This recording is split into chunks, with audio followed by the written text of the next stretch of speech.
नमस्कार। Are physical education world में आप सभी का स्वागत है। मैं विपिन अग्निहोत्री आज आपसे बात करूंगा शिक्षा मित्रों के बढ़े हुए मानदेय पर। कब बढ़ेगा शिक्षा मित्रों का मानदेय? मार्च माह का मानदेय हुआ जारी। मुख्यमंत्री ने नहीं की थी कोई घोषणा, शिक्षा मित्रों को भी मानदेय बढ़ने की थी आस। ये आप टाइटल हमारा देख रहे हैं। मैं आज शिक्षा मित्रों के मानदेय पर आपसे बात करूँगा। ऐसा हुआ चुनाव से पहले जब बाकी सभी का मानदेय बढ़ाया गया, विभिन्न कर्मचारियों का, संविदा कर्मचारियों का, तो शिक्षा मित्रों को भी आस जगी कि मुख्यमंत्री जी उनका भी मानदेय बढ़ाएंगे। ऐसा कई बार बैठकों के दौरान, सुनने के दौरान आया कि उनका मानदेय 15 से 20 हज़ार रुपये होने वाला है, लेकिन ऐसा नहीं हुआ। सारे कर्मचारियों, संविदा कर्मचारियों को बुलाया गया, उनकी लखनऊ में बैठकें की गई, सारा खर्चा शासन ने उठाया और उनका मानदेय बढ़ाने की घोषणा की।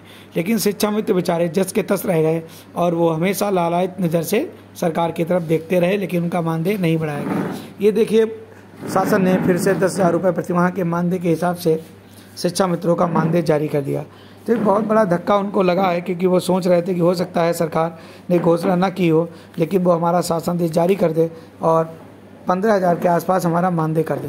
लेकिन ऐसा नहीं हुआ। उनके यहाँ निराशा ही लगी। वो बहुत परेशान और हताश अपने आप को महसूस कर रहे होंगे। और ये परियोजना से आप देख पा रहे हैं 12 अप्रैल का लेटर जारी किया गया, जिसमें मार्च माह का उनका जो मानदेय है वो विभाग को परियोजना से भेज दिया गया। इसमें साफ साफ सभी जिला बेसिक शिक्षा अधिकारियों को निर्देशित किया गया है कि जो भी शिक्षा मित्र लगे हुए हैं उनको 10 हज़ार रुपये मानदेय के हिसाब से जो है 130 करोड़ 84 लाख 20 हज़ार रुपये उनके ज़िले के खाते में भेजे गए, जो इनको दिए जाने हैं। लेकिन इनका मानदेय 10 हज़ार से बढ़ना था, वो नहीं बढ़ पाया।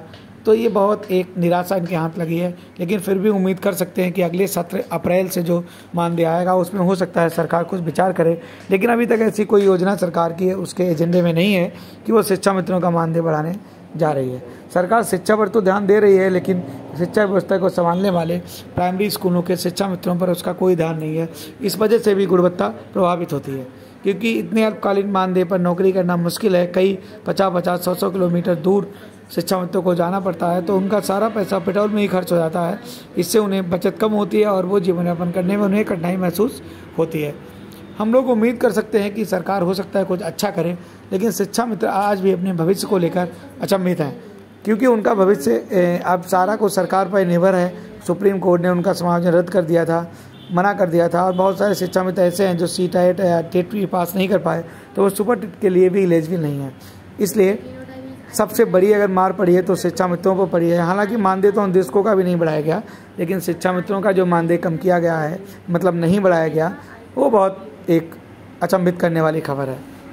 आप देख पा रहे हैं कि विभिन्न ज़िले ये दे रखे हैं, विभिन्न ज़िलों में उसी के अनुसार ये मानदेय भेजा गया है। इसमें आगरा, शाहजहांपुर, बरेली, पीलीभीत आपका, और आप ये भी देख पा रहे हैं कि पहले शिक्षा मित्र कितने थे पिछले वित्तीय वर्ष में, इस बार कितने।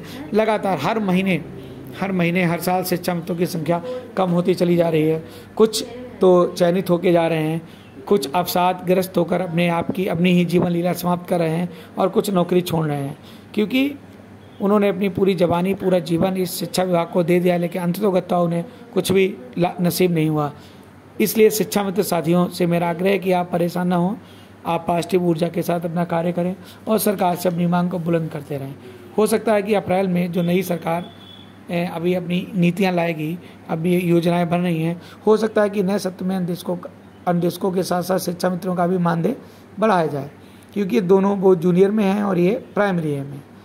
जितेंद्र साई जो शिक्षा मित्रों के अध्यक्ष हैं, वो लगातार प्रयास में रहे, सरकार से बैठकें भी करते रहे, लेकिन उनकी भी कोशिश रंग नहीं ला पाई। इसके अलावा बहुत सारे नेताओं ने प्रयास किया, लेकिन सरकार की जीत हुई और सरकार ने चुनाव से पहले कोई घोषणा नहीं की और वे घोषणा करने से बचते रहे। और शिक्षा मित्र अनुदेशकों पर एक दाग ये भी लगाया कि उन्होंने सपा सरकार की मदद की, तो हो सकता है सरकार अच्छा करने का विचार न करे, लेकिन अगर ये संगठन दबाव बनाएंगे तो सरकार अच्छा जरूर करेगी।